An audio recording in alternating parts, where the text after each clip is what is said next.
Hello, Fidji. Hello, Diane. Thanks for having me. So I am so happy to be with you this afternoon. So before we talk, I want to tell everybody who you are, how we met, and why we are so close. So first of all, uh, we met because So let me tell everybody. So Fiji is French. She was born in a small fishing village. Her father's a fisherman. Her family are all fishermen, and she somehow, but she will tell her herself, she wanted to get out. And she invented herself and worked and tried and traveled and studied.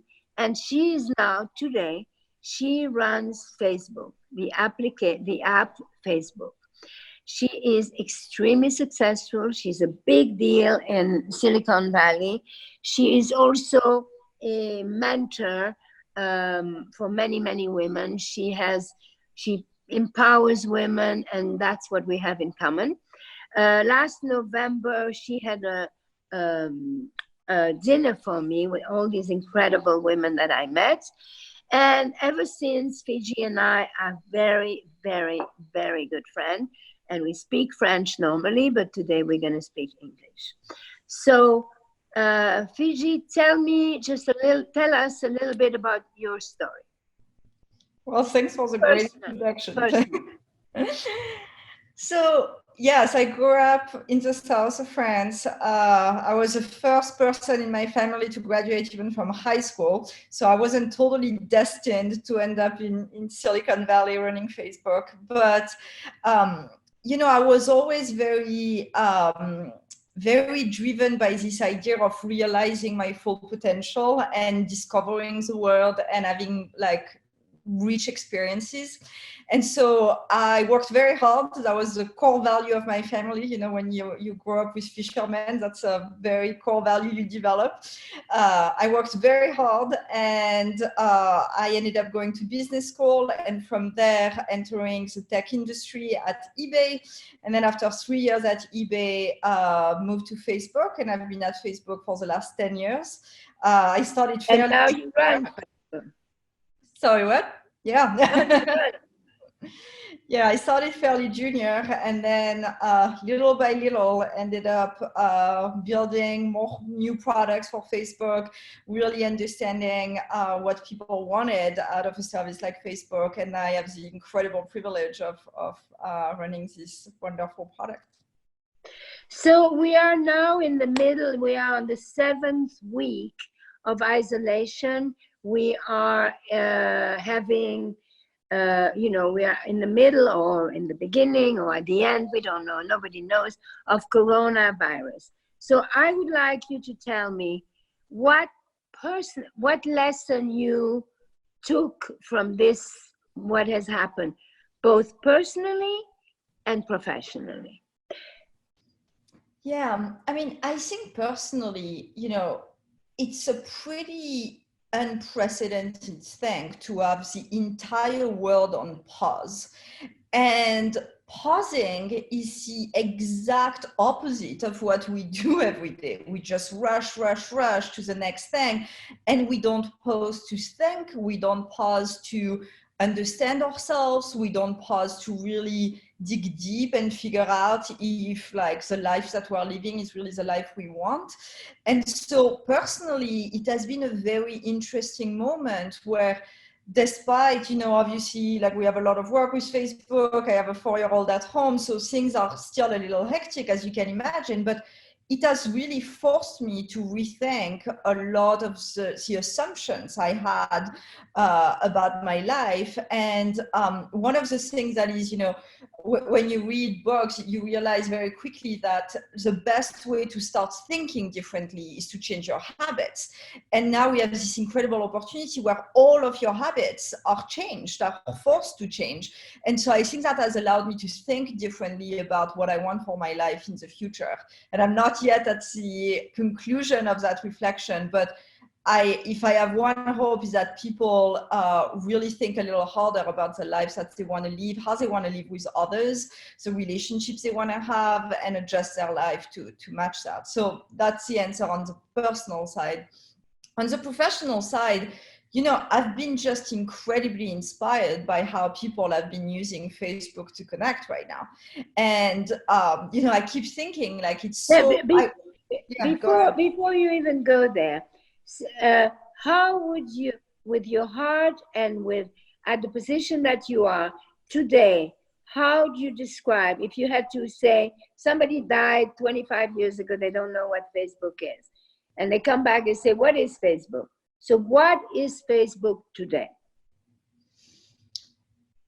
I think Facebook is a platform for human connection. It's a place you go to when you want to fulfill that desire of connecting with others.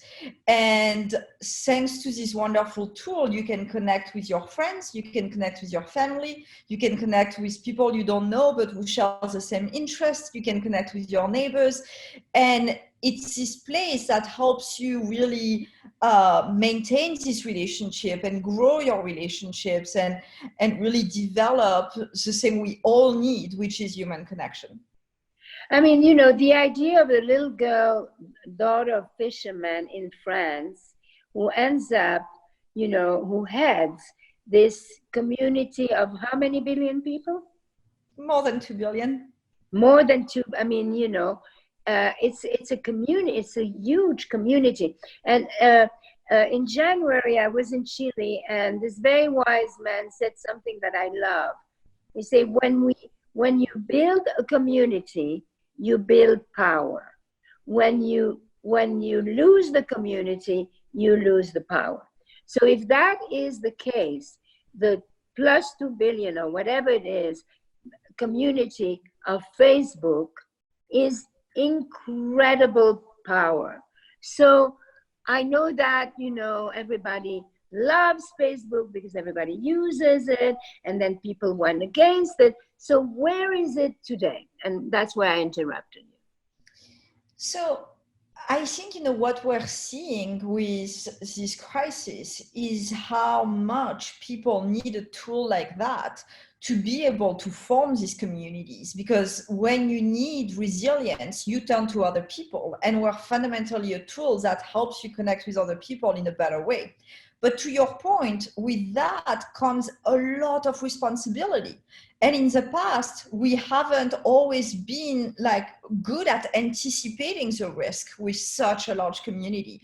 And so we still have a huge responsibility to make sure that we get ahead of the risk. And, in the case of coronavirus, for example, very early on in this crisis, we identified that there would be a very big risk around misinformation around coronavirus.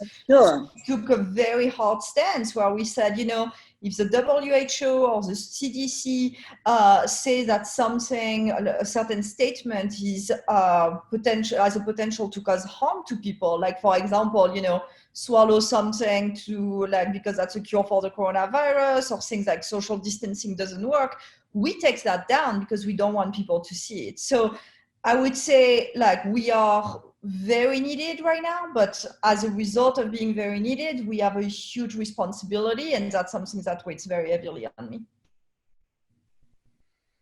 Okay. All right. What else do you want to say about now and of the things that Facebook offers? So in addition to this idea of really connecting you to information that's authentic and really relevant right now, because we have a large platform and that has been definitely a top need for us. The second thing that we've done is really help people build community right now. And, I keep thinking that this is totally ironic that we are in a moment of complete physical distancing. And yet it seems like people have never been so socially connected, because they realize what they're craving and they find ways to check on their grandmother that's, isolated, check on their elderly neighbors. And a lot of what I'm seeing happen on Facebook actually gives me such hope for the resilience of our societies, because we see in Facebook groups, which is the biggest ways in which these communities are formed right now, we see people coming together around their local neighborhoods. We see doctors like forming Facebook groups around the world to exchange information at a fast speed on how to treat people with the coronavirus right now. We see nurses getting together and asking people to donate masks or other protective equipment. And so we are really seeing the power of people helping one another. And my big question right now is, how do we make sure that this social bond continues even as the doors reopen, even as social distancing eases up? Because this crisis is going to be an economic crisis that's going to last for God knows how long, but longer than the physical distancing.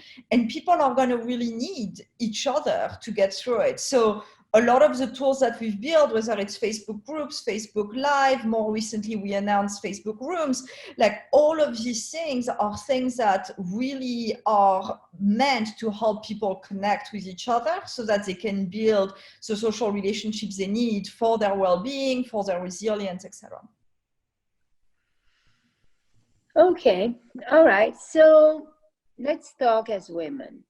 As you know, especially in France, or maybe it's in France more because they talk about it, this confinement has absolutely increased domestic violence. And in France, it's really, really bad, but I think here it is very bad too. So what is our role as women? How do we inspire women, empower women to, I guess, to have that not happen to them, which is, very difficult. So I think that as women and as women with a voice, both of us have a role to play or have a responsibility to make women feel strong and confident, even in this very difficult moment. Of course, it's very difficult because the abuse is not only on the women, it's also on the children. But what do you think we can do in order to remind women that they're strong? It's a great question. I think, I'm going to answer on your point on domestic abuse, and then I'm going to answer the broader point about women being strong. In the case of domestic abuse, I think there are a lot of very strong women who are still going through that because they don't have the resources, the connections, the information to be able to figure out a way out. And so one of the things that we're doing is, like, on our coronavirus information center, we're actually going to put out some resources for both friends of people who are abused and for the women themselves on, what are the hotlines to call? What do you do to protect yourself and things like that? Because information is power. And yes, like you say, exactly. And in France now, the Marlène Schiappa, who is the Minister of Women, she organized something that there are hotlines in supermarket. Yep. Because the police is very busy, clearly. Yeah, and so information is one big part of the answer. Is the other part of the answer is support. We launched a product called Community Help, which is a place where you can ask for help or offer help. And I saw this woman who had just escaped domestic abuse with her children, and on top of that was fired from her job during the COVID-19 crisis. And she went on Community Help and she said, listen, I'm in my RV with my two children, and my RV is broken, so I don't know how I'm gonna continue being able to move. I don't have money. I need help here. And you have complete strangers who showed up, helped fix her RV, offered her to sleep at their house, and gave her cash. And sometimes, like, you know, what you need is just a kindness of strangers, and sometimes you also need to like build connections so that you feel like if you're escaping a terrible situation, you can still land on your feet and you're not alone. And so I don't have the answer to such a hard problem, but I know that information and connections and community, so that you know Well, but that I people think will catch you, is important. one of the things that we can say is that whatever happens, I'm now writing a book called Own It. And whatever happens, you have to own it. So if you have domestic abuse, you run away, you lost your job, you're alone with 2 kids in your RV, do not throw the shame away, and don't be afraid to ask for help, because you can ask for help. And in a community like Facebook, you know, you can ask for help, and somebody for some reason will read it, and it will remind him or her of something that happened to them, and maybe they will. So I think it's important that we say that. So where do they go on Facebook for help? So this place is called Community Help. It's inside the Coronavirus Information Center that you can find directly in your bookmarks on Facebook. You click there and like you can just ask for help directly. Very nice. It's really inspiring. So, of all the things you've done at Facebook, what is the thing you're the proudest of? That's a great question.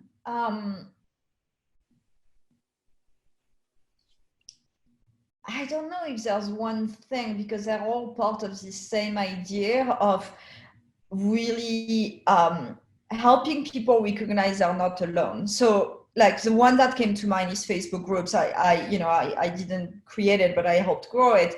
And it's this fantastic place where everyone can find a group of people that share their interests or are going through the same life circumstances. So, you know, as you know, I've had some health issues, and there's a group of women that have the exact same health issues I have. And like these women that I have never met understand what I'm going through better than, you know, my own husband. On a lighter note, there are people who, you know, like a very specific kind of art, and you can go and find the people who have the exact same taste, even though you've always felt like a weirdo all your life for having that particular taste. But you can find your tribe. And I feel like the sense of belonging is such a critical part of what people need to feel happy and to feel empowered, to your point, to express all of who they are. That's the thing that makes me proudest, when people come to me and they're like, I found the one person that like had the same thing as me. I found like the group of people where I can feel like myself. That's something that really cheers me up. Yeah, no, I think that's amazing. I mean, it's pretty amazing that there is a place like that you can go and share and ask for help, or empty your heart, and it will go somewhere. I mean, it's just incredible. I mean, it's like, you know, it's the biggest country in the world, so it's very impressive. Anything else you want to say? Well, I think we've touched on a lot of things. I think one of the things that I hope continues is figuring out how people can stay that connected after this thing ends. We recently launched a new reaction on Facebook. So, you know, when you post on Facebook, you can react with different reactions. And one of the new reaction is simply a hug. And you have no idea the number of people who have told me like, oh my God, I love this reaction because I so badly want to hug my friends right now. And I think this feeling of compassion, of caring for one another, is something that we had lost a little bit in our individualistic culture. And I think if people can open up a little more, share the struggles, not just the highlights and the beautiful vacation pictures, and really lend their hand to one another, I think we can build a very different society. And I'm hopeful that this moment in time helps us develop that. You know, I as you know, I have the little in charge movement that I started, and there's a manifesto, and it's connect, expand, inspire, and advocate. And all four of them is really things that you can find on the because you can connect, you can expand your universe, you can get inspired or inspire others, and you can advocate against inequality, abuse, and violence. So I mean, it's all really at the end. It's about, I think what we all learn about at this moment is that the only thing that we can really be in charge of is ourselves. And therefore, that to be in charge is truly and first and foremost a commitment to yourself. It's to own who you are. You own your imperfection, they become your asset. You own your vulnerability, it becomes your strength. And I think that this forced pause that we all had is an incredible moment to go deeper. And that's what I think you were talking about, is that in this moment, even when you communicate on the phone or on Zoom or on email, when you communicate with people, your communication is a little bit deeper, of a little deeper level than casual small talk.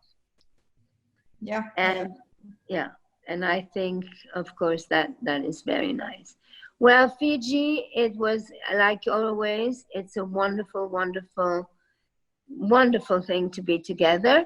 And what I have to tell people is that in your spare time, you and your daughter make these magic wands. And I believe very much in magic wands. And I have one of your magic wand on my desk. And you're very much of a magic woman, and you are this incredible French woman who landed in, Silicon Valley and became a hero in Silicon Valley. And I'm proud to be your friend, and thank you very much for having come. Thanks, Diane. You have no idea how much that means to me. Thank you.